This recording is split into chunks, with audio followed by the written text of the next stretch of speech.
Inclusion তো না, হাসান মাহমুদ তো শুরু থেকেই লাল বলে খেলে।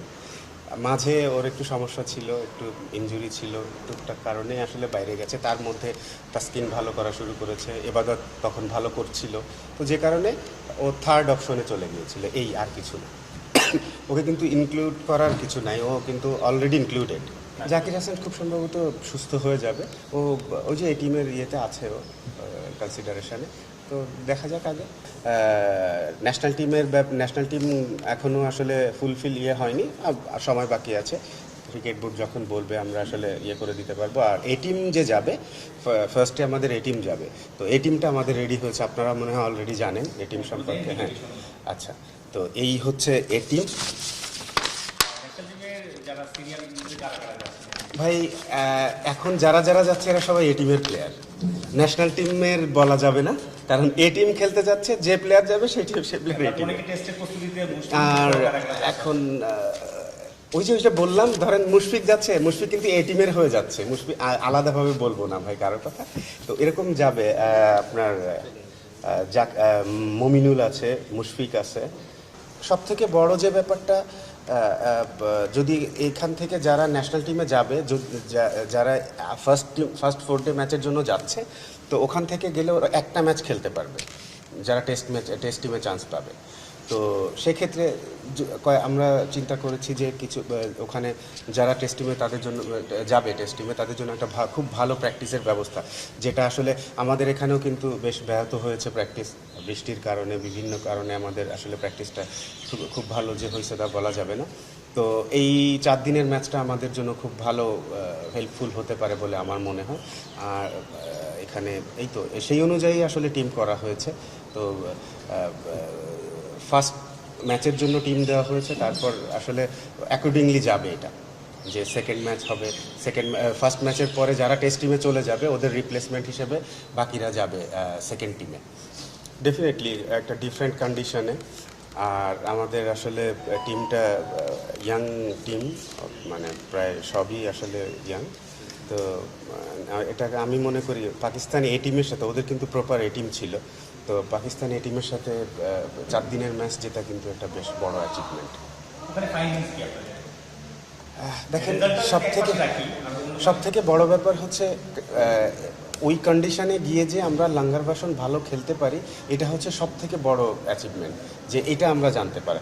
আর আপনি এখন এরকম বলা ঠিক হবে না, কোনো প্লেয়ারকে আমি স্পেসিফিকভাবে বলতে চাই না, বিকজ যখন আমাদের যে কোনো জায়গাতে আমাদের টিম যখন উইন করে, আসলে অ্যাজ এ হোল আমরা জিতি, যে টিম সবাই মিলে ভালো করে সবার কন্ট্রিবিউশন থাকে, সেইভাবে আমরা জিতি। তো ফাইন্ডিংস আসলে আলাদাভাবে কিছু বলার নেই, অ্যাজ এ হোল আপনি বললে যে হ্যাঁ, বললে যে আমাদের ইয়াং প্লেয়াররা আসলে ওরা এখন থেকেই তার মানে রেডি হচ্ছে ওয়ার্ল্ড ক্রিকেটে, স্পেশালি টেস্ট ক্রিকেটে যে কোনো কন্ডিশনে গিয়ে যাতে ভালো খেলতে পারে তার জন্য তারা রেডি হচ্ছে, এইটা একটা সব থেকে বড় পয়েন্ট। পাকিস্তান সফরটা তো আশা করি ভালোই হবে। আর তার থেকে বড় ব্যাপার যে আমাদের দিক থেকে যে গোছানোর ব্যাপার, ওই টিমটা তো কিন্তু আমাদের মিক্স আপ টিম। হ্যাঁ, যে তো ওখান থেকেও কিন্তু কিছু প্লেয়ার এখানে আছে, এরকম না যে ওখানে যে যারা আছে ওখানেই আছে। তো আসলে পারফরমেন্স দেখা হয়েছে, কিছু প্লেয়ারের আছে সুযোগ দরকার তাদেরকে সেইভাবে। তো যেহেতু আমাদের একসাথে 2-3টা এ টিমের খেলা পাওয়া যাচ্ছে, ইটস এ গ্রেট অপরচুনিটি আমাদের প্লেয়ারদের জন্য, যেমন ইয়াংদের জন্য, তেমন যারা আছে যে মানে মাঝপথে আছে তাদেরও প্র্যাকটিসের দরকার, তো সেসব প্লেয়ারদের জন্য। তো গড়ে গিয়ে আসলে আপনি আলাদাভাবে যদি ধরা হয় যে না, এখন এইচপি থেকে একজন নতুন প্লেয়ার যদি আনার দরকার হয় আমাদের, তো আমরা এই যে কারণে আমাদের ওইখানে কিন্তু বেশিরভাগ এইচপির প্লেয়ার ছিল অস্ট্রেলিয়াতে, এবং অস্ট্রেলিয়াতে আমাদের পরবর্তীতে খেলা আছে। তো সেক্ষেত্রে দেখা গেছে যে ইয়াং প্লেয়াররা গেলে ওরা যদি ওই কন্ডিশনের সাথে হ্যাবিচুয়েটেড থাকে, আমাদের জন্য ওইটা ইজি হবে, যে আমরা আসলে বড় প্ল্যান করে কাজটা করা হয়েছে। তো আর এই অস্ট্রেলিয়া যে এই টিম গিয়েছে, এইচপি টিম গিয়েছে, ওই এইচপি টিমের থেকেও কিন্তু আমাদের এখানে পাকিস্তানি টিমের প্লেয়ার যাচ্ছে পাকিস্তানের এই টিমের জন্য। তো এই আর কি। এইখানে খেলা দেখলেন তানজিম সাকিব, সাধারণত লাস্ট 1 বছর তিনি হোয়াইট বল ক্রিকেটেই বেশি মানে বাংলাদেশ দলের হয়ে খেলছেন। এর আগে অবশ্য লাল বলে তিনি ওয়েস্ট ইন্ডিজেও খেলে এসেছিলেন এই দলের হয়ে। তাকে লাল বলে কেমন দেখছিলেন মানে লাস্ট 1 বছর? ও ভালো প্লেয়ার, ভালো বোলার আনডাউটেডলি। আর আসলে ওর সুযোগ আসেনি লাল বলে খেলার, এই জন্য ওর খেলা হয়নি। বাট এমনি ওকে নতুন করে দেখার খুব একটা আহামরি কিছু নাই, এটা প্র্যাকটিসের জন্য। আসলে এটা তো আসলে প্র্যাকটিস ম্যাচই, তো যে একদম এখানে দেখে কিন্তু যে সিলেকশনের জন্য করা হয়েছে সেরকম আসলে না। কিছু কিছু ক্ষেত্রে তো দেখা হবেই, বাট এটা বেশিরভাগ ক্ষেত্রে হবে হচ্ছে এটা প্র্যাকটিসের জন্য। ওরা যাতে করে যে সব একটা বাঞ্চ অফ প্লেয়ার রেডি করা, যে যেহেতু আমাদের টেস্ট সিরিজ আছে সামনে, এই টিমের খেলা আছে, দুইটাই লাঙ্গার ভার্সন হবে, তো সেক্ষেত্রে এটা ইয়ে করা। ওয়ান ডেটা এর আগে করা হয়েছিল বিকজ অফ জাস্ট এই টিমের জন্য, যে পাকিস্তানে আমাদের ওয়ান ডে ম্যাচ আছে, সেটার জন্যই কিন্তু চেষ্টা। এই যে এখানে এই জন্যই বললাম যে আমাদের এই টিমের খেলাগুলো হয়ে আমাদের জন্য খুব সুবিধা হয়েছে। যে যেমন এরপরে নিউজিল্যান্ড আসবে, সাউথ আফ্রিকার সাথে আছে আমাদের এই টিমের খেলা, তারপর ইভেন ওয়েস্ট ইন্ডিজের সাথেও আছে, যদিও কনফার্ম হয়নি, তারপরে হয়ে যাবে এটা ইয়ে যতটুকু জানি। তো এই খেলাগুলো হলেই আমাদের জন্য সুবিধা হবে, যে টেস্ট চ্যাম্পিয়নশিপ তো আর এই ইন্টারন্যাশনাল ম্যাচ তো চলতেই থাকে, ইন্টারন্যাশনাল ম্যাচ তো ওর গতিতে যাবে। তো তার মাঝে মাঝে যদি আমরা এই খেলাগুলো অ্যারেঞ্জ করতে পারি তাহলে আমাদের জন্য খুব ইজি হবে টিম করা। বিকজ যদি ইয়াং কোনো প্লেয়ারকে নেওয়ার দরকার হয়, অথবা আগে যারা খেলেছে ন্যাশনাল টিমে সেরকম কেউ থাকে, সেরকম নেওয়ার দরকার হয়, বা যারা খেলছে সেরকম কারোকে প্র্যাকটিস দেওয়ার জন্য কম্পিটিটিভ ইয়েতে, তো এই আমার মনে হয় এই টিমের খেলাগুলো সব থেকে ইম্পর্টেন্ট সেক্ষেত্রে।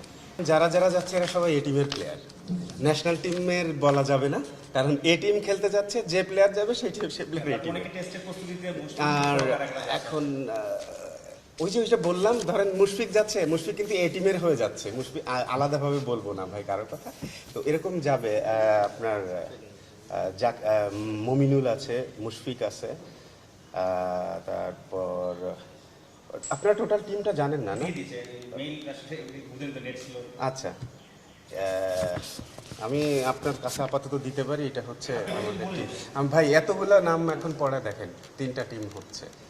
হ্যাঁ, ওভারঅল তাদের এই টিম আসলে দুইটা টেস্ট চ্যাম্পিয়নশিপে আমাদের এমনি অবস্থা ভালো না। তার আগে এই দলের 2-4 দিনের ম্যাচ, যেহেতু টেস্টের আগে কোনো প্র্যাকটিস ম্যাচ নেই, এই 2-4 দিনের ম্যাচে আপনাদের কি চান আসবে প্লেয়ারদের কাছে?